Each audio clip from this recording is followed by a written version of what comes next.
Terjadinya pelarangan pembangunan gereja akibat pengingkaran hak umat Kristen untuk beribadah terus berlangsung tanpa perlawanan. Partai-partai politik yang ada di parlemen menganggap pelarangan pendirian rumah ibadah adalah isu yang terlalu sensitif untuk diatasi. Mereka memilih bungkam, kita tak bisa lagi membiarkan pelarangan-pelarangan terjadi. Ada sejumlah penyebab mengapa aksi pelarangan terus terjadi. Yang pertama adalah masih adanya pemuka-pemuka agama yang terus menyebarkan kebencian terhadap pemeluk Kristen.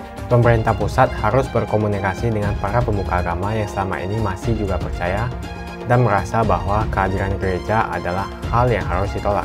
Menurut saya, selama SKB 2 Menteri ini tidak direvisi, masalah-masalah penolakan rumah ibadah lain di tempat-tempat di seluruh Indonesia akan terus terjadi. Tonton video ini sampai habis karena semua akan kita bahas di video ini. Jumpa lagi di channel saya dengan saya Jonas Leong.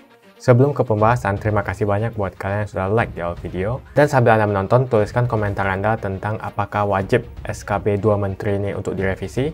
Buat saya, ini adalah berita yang sangat penting. Partai Solidaritas Indonesia atau PSI waktu yang lalu mendatangi Menteri Agama Gus Yakut. Tujuan mereka cuma satu, mereka meminta pemerintah untuk meninjau kembali surat keputusan bersama Menteri Agama dan Menteri Dalam Negeri tentang pembangunan rumah ibadah. Ini penting karena di tahun-tahun ini terus berlangsung aksi-aksi pelarangan rumah ibadah. Terjadi terutama gereja di banyak daerah. Saya tidak pernah mendengar ada partai politik lain yang bicara soal penindasan hak asasi warga untuk beribadah. Bahkan partai-partai nasionalis pun tidak bersuara. Partai-partai politik yang ada di parlemen menganggap pelarangan pendirian rumah ibadah adalah isu yang terlalu sensitif untuk diatasi. Mereka memilih bungkam. Terjadinya pelarangan pembangunan gereja akibat pengingkaran hak umat Kristen untuk beribadah terus berlangsung tanpa perlawanan. Jadi bila kini PSI muncul untuk memperjuangkan hak beribadah, ini tentu istimewa. Berita pelarangan hak umat Kristen untuk beribadah tak jarang terdengar. Aksi ini lazim dilakukan. Dengan cara yang tak beradab, di beberapa tempat, jemaat gereja yang sedang melakukan kebaktian bahkan digeruduk dan diusir keluar dari tempat ibadah itu. Para penduduk biasanya akan mempersoalkan ketidakadaan izin mendirikan bangunan gereja tersebut. Padahal saat jemaat gereja berusaha memperoleh izin, mereka akan mengalami 1001 kesulitan yang membuat mereka selama bertahun-tahun tidak bisa mendirikan rumah ibadah. Saat memperoleh informasi tambahan yang mempengaruhi persoalan, ternyata kesulitan untuk memperoleh izin membangun gereja itu datang juga dari tujuan memeras pengurus gereja. Jadi kelompok-kelompok anti gereja itu sebagian sebenarnya sekedar lagi mencari uang. Mereka akan terus menekan pengurus gereja agar bersedia membayar. Persis seperti kelakuan preman. Kedatangan PSI ke Menteri Agama berlangsung atas dasar keprihatinan itu. Kunjungan PSI itu dipimpin oleh Wakil Ketua Dewan Pembina PSI atau Grace Natali. Jika Anda masih ingat, Grace Natali adalah mantan Ketua PSI yang dulu terkenal dengan perjuangan melawan diskriminasi, terutama terhadap kaum minoritas. Dia sempat menghilang dari dunia politik Indonesia selama beberapa tahun, karena dia sedang menempuh pendidikan master di Singapura. Dia nampaknya sudah siap untuk bertarung kembali, dan kini Grace Natali langsung melakukan langkah yang konkret. Dia dan PSI meminta Menteri Agama meninjau kembali peraturan bersama dua menteri yang dikeluarkan Menteri Agama dan Menteri Dalam Negeri pada 2006. Menurut PSI, pasal-pasal dalam peraturan bersama tersebut berperan besar dalam fenomena pelarangan rumah ibadah. Saat ini secara lebih spesifik, kita mempersoalkan diperlukannya rekomendasi dari lembaga yang disebut dengan Forum Kerukunan Umat Beragama atau FKUB. Dalam proses pendirian rumah ibadah menganggap persyaratan rekomendasi tersebut sebaiknya dihapuskan, karena selama ini menjadi salah satu faktor utama yang menghambat keluarnya izin membangun. Ternyata masuknya PSI itu disambut gembira oleh Menteri Agama. Gus Yakut setuju dengan gagasan pendirian rumah ibadah seharusnya hanya membutuhkan satu rekomendasi, yaitu dari rekomendasi negara, yaitu melalui Menteri Agama. Dalam pertemuan itu, kata Grace Natali, PSI juga mendorong hadirnya aturan hukum yang lebih kuat, lebih adil, dan tidak diskriminatif terhadap pendirian rumah ibadah. Seusai ke Menteri Agama, PSI juga akan mendatangi untuk menemui Menteri Dalam Negeri.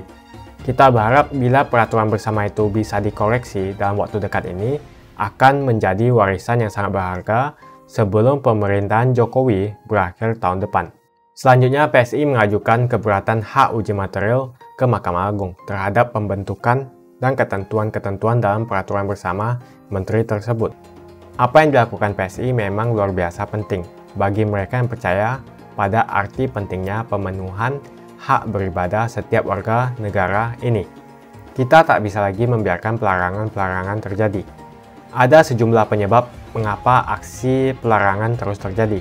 Yang pertama adalah masih adanya pemuka-pemuka agama yang terus menyebarkan kebencian terhadap pemeluk Kristen. Para pemuka agama ini berceramah kepada umatnya bahwa Allah memang memerintahkan umatnya untuk curiga dan memusuhi umat agama lain. Para pemuka agama ini mengajarkan umat bahwa pemeluk agama lain adalah kaum kafir, dan kaum kafir adalah musuh bagi umat Islam. Oleh karena itulah, pembangunan gereja yang merupakan sarana propaganda agama kaum kafir itu, menurut mereka, tak boleh diizinkan. Kalangan ini terus menghambat pembangunan gereja di banyak daerah. Penyebab kedua adalah kehadiran peraturan bersama tersebut. Peraturan bersama ini sebenarnya yang diniatkan untuk menjaga ketertiban pembangunan rumah ibadah. Masalahnya, pasal-pasal di dalam peraturan bersama itu sangat mungkin dimanfaatkan untuk mempersulit pembangunan, terutama pembangunan gereja. Dalam peraturan itu dikatakan bahwa pembangunan sebuah rumah ibadah mencatatkan adanya minimal 90 tanda tangan pengguna yang disahkan pejabat. Selain itu, harus ada dukungan dari masyarakat setempat yang diwujudkan dalam bentuk minimal tanda tangan setidaknya 60 warga yang disahkan lurah atau kepala desa. Dalam umumnya, kasus upaya memperoleh tanda tangan warga itu relatif sangat mudah. Masalahnya muncul setelah mendapatkan dukungan dari warga. Pengurus gereja masih harus membutuhkan rekomendasi dari FKUB dan Kementerian Agama. Disinilah masalah muncul.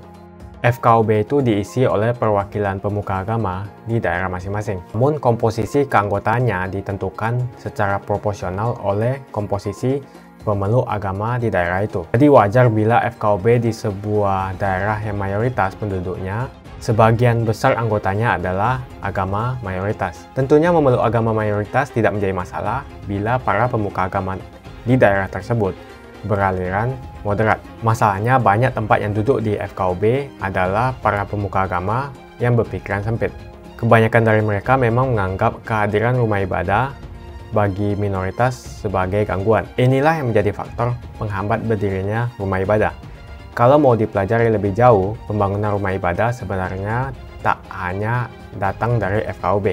Di banyak kasus, warga setempat bisa menyetujui pembangunan gereja, namun bisa saja kemudian datang kelompok-kelompok radikal yang memanas-manasi suasana dengan melakukan aksi-aksi massa, atau kadang juga ada hambatan dari pemuka daerah. Jadi sebenarnya yang jadi masalah bukan hanya FKUB, tapi perjuangan PSI untuk memperjuangkan hak gereja dengan menghilangkan rekomendasi FKUB tentu sangat bernilai. Kita harapkan Kementerian Agama bisa duduk kembali untuk menulis ulang peraturan.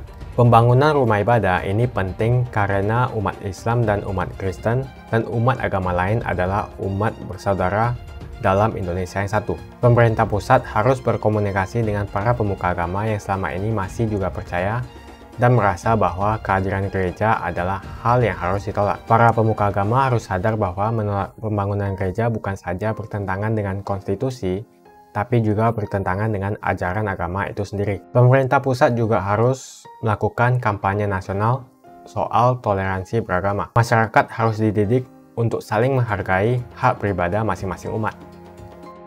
Penindasan terhadap hak beribadah umat Kristen sudah berlangsung terlalu lama. Saatnya ini dihentikan. Pemerintah pusat harus bertindak cepat sebelum semua ini terlambat. Menurut saya, selama SKB 2 Menteri ini tidak direvisi, masalah-masalah penolakan rumah ibadah lain di tempat-tempat di seluruh Indonesia akan terus terjadi. Seperti yang pernah disampaikan oleh Presiden Joko Widodo, konstitusi tidak boleh kalah dengan kesepakatan. Konstitusi jelas memberikan jaminan perlindungan negara kepada orang beragama dan melaksanakan ibadah sesuai dengan kepercayaan dan agamanya. Menurut kalian, kenapa ada keinginan untuk menutup dan mengganggu rumah ibadah agama minoritas? Mungkinkah ada hal yang lain? Tuliskan opini kalian di kolom komentar. Pastikan Anda menekan like di video ini dan bagikan video ini ke teman dan family Anda supaya mereka mengetahui informasi ini. Tekan tombol subscribe dan bunyikan lonceng notifikasi supaya kamu tidak ketinggalan info dari channel Joannes Young. Buat kalian yang tertarik dengan investasi saham dan trading forex saat ini,